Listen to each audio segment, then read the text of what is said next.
आंध्र प्रदेश के पार्वतीपुरम में शराबी नौजवान की हलचल। मां के पेंशन के पैसे छीन कर पी शराब किया ये काम, जिसे देखकर लोग रह गए हैरान। रियासत आंध्र प्रदेश के मान्यम जिले के पार्वतीपुरम के एम सिंगापुरम में शराबी नौजवान ने हलचल मचा दी।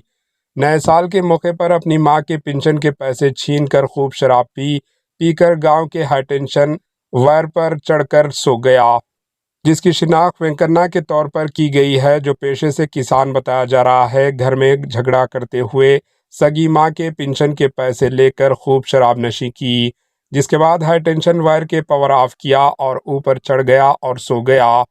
मुकामी अवाम में वेंकन्ना की इस हरकत से खौफजदा हो गए और चीखो पुकार शुरू कर दी। काफ़ी मशक्क़त के बाद वेंकन्ना को नीचे उतार लिया गया। Bureau report, HN news.